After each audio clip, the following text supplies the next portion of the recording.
Сәлеметсіздер балалар, бүгін біз 146-шы сабақты бастаймыз.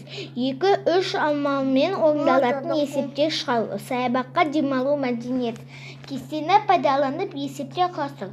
Балалардың киноға кіру билеті 450 теңге, балмұздақ 200 теңге, автобустағы балалар билеті 40 теңге, шығын 75 теңге.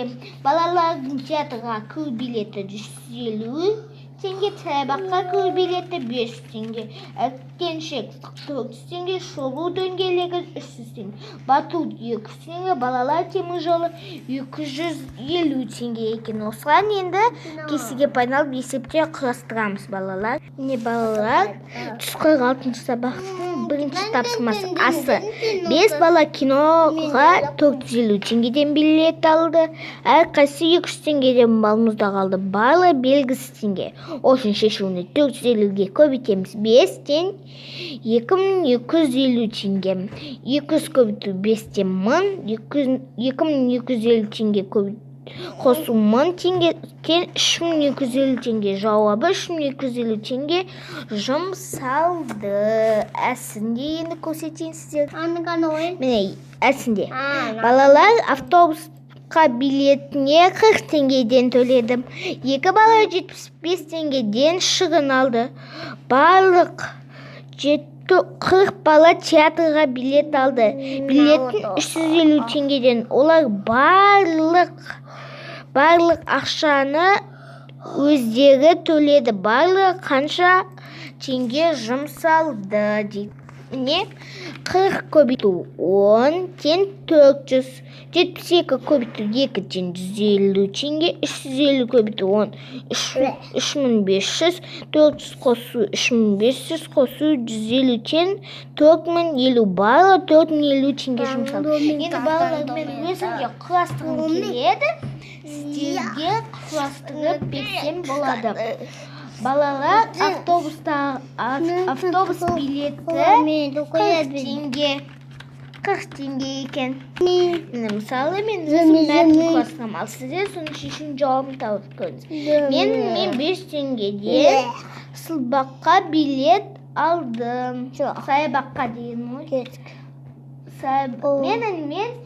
Мен анам маған ақша берді. Мен саябаққа билет алдым. Мен оны 5 теңгеден алдым. Екеуміз әткеншекке отыру үшін 400 теңге алдым. Шолу дөңгелегіне баруға мен екеумізге 300 теңгеден алдым. Ал балмұздақ жеуге 200 теңгеден. Ал балалар темір жолына мінуге мен 250 теңгеден төледі. Сонда мен барлығы белгісіз теңге берді екен. Түсінікті ме балалар? Енді шешудің жауабын өзім айтайын. Шешу жауабында біз үшін 500-ге қосамыз 400, қосамыз 300, қосамыз 200, қосамыз 250 тен 1650, 1650 көбейту 2 тен 3300 теңге. Жауабы барлығы мен анам маған барлығы 300 теңге жұмсады екен. Түсінікті ме балалар? Енді номер 2-ші тапсырмаға қарайық. Сурет бойынша есептер құрастыр және оларды шығарайық. Асы. Бұл жерде бізде шығын 125 теңге, кәмпит белгісіз, шоколад та белгісіз. Мысалы, мен өзіме 4 шығын алдым, бірақ белгісіз теңге. Ол үшін не істейміз балалар? Міне ол үшін 125-ке көбейтеміз. 4-тен 500. Жауабы 5 теңге жұмсалды. Осында бітеге жазып аламыз. Балалар. Үшінші тапсырма. Сен 700 теңге не сатып аласың? Мен 700 теңгеге, мысалы маған анам 700 теңге берді. Мен сол 700 теңгеге жүгері алдым. Жүгері 75 теңге екен. Жүгері 75 теңге. Ал мен содан кейін вафли алдым. Вафли 140 теңге. Мен сонда жүгерімен вафлиді алдым. Сосын мен анама мен тәтті нан алып бердім. Тәтті нан 55 теңге тұрды. Сосын ініме шоколад әкеп бердім. Сол кезде ол 125 теңге. Барлығы қанша ақша екенін белгісіз. Балалар, мен сонда үшке заттар алдым. Заттар берілген. Сонда менде мына жерде 390.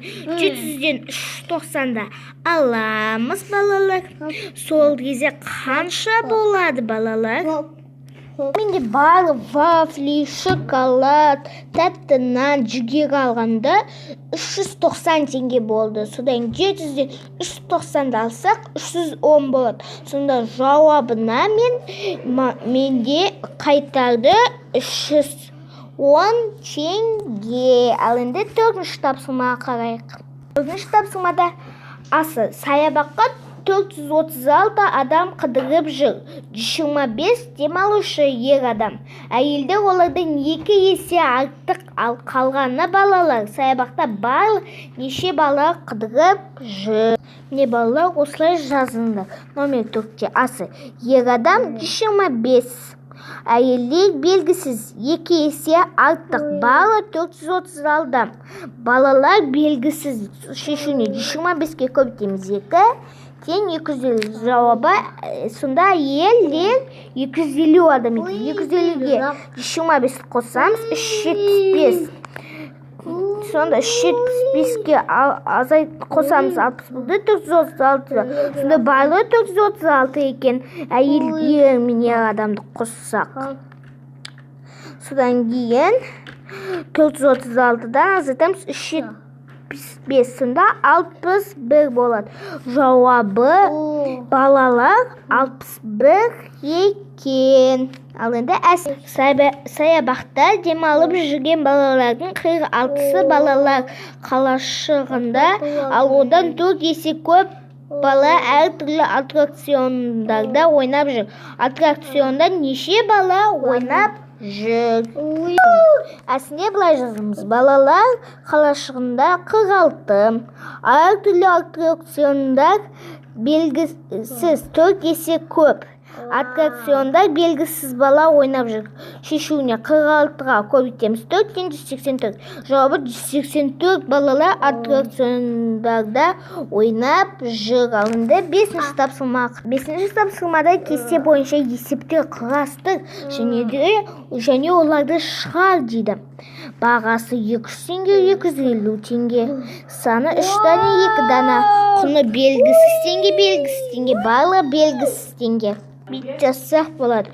Үлкен балмұздақ 250 теңгеден 2 дана. Кішкентай балмұздақ 200 теңгеден 3 дана. Әрқайсынан құны белгісіз теңге. Барлығының құны белгісіз теңге. Шешуіне 250 көбейту 2 тең 5 теңге. Бұл үлкен балмұздақ. 200 көбейту 3 тең 6 теңге. Бұл кішкентай балмұздақ. 5 теңге қосамыз 6, сонда 1100 теңге болады. Сонда бала 1100 теңге. Алтыда сізде оқиын. Қысқаша жазылу бойынша есепте оларды шығар. 3 автобуста 25 баладан, 5 автобуста 38 баладан, бала белгісіз бала. 3 автобуста 25 баладан отыр, 5 автобуста 38 баладан отыр, бала белгісіз бала. Шешуіне 3 көбейтеміз 25-тен 75, 5 көбейту 38-тен 190, 190 қосу 75-тен 265. Жауабы 265 бала жолға шықты. Номері 7. Аквапарк де 160. Күлкі бөлмесіне 20. Аттракционда 20. Кинотеатрда 60. Қайықпен серуендеуде 40. Саябақта серуендеуде 80. Барлығы белгісіз демалушысан. Шешуіне 160-қа қосамыз 20. Қосамыз 120, қосамыз 60, қосамыз 40, қосамыз 80, тең 480.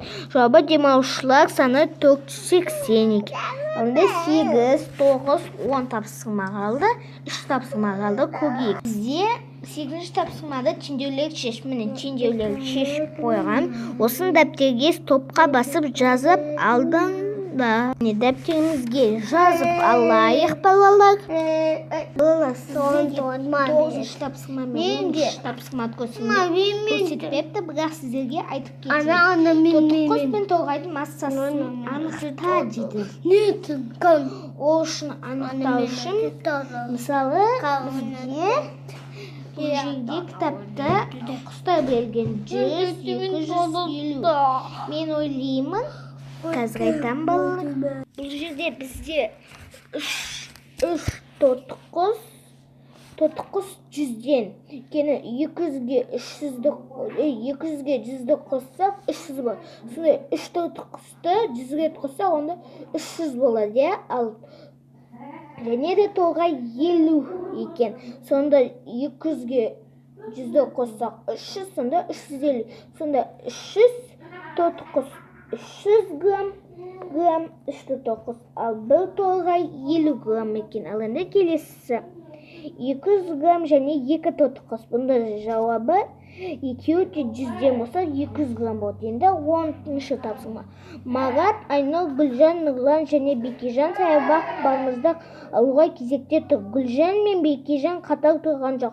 Ал Нұрлан Маратпен де Гүлжанмен де қатар тұрған жоқ. Балалар қандай ретпен тұр дейді. Мен ойлаймын, Айнұр біріншісі. Осылай өзіміз құрастыра береміз. Бүгін сабақ түсінікті болса, назарыңызға рахмет. Сау болыңдар.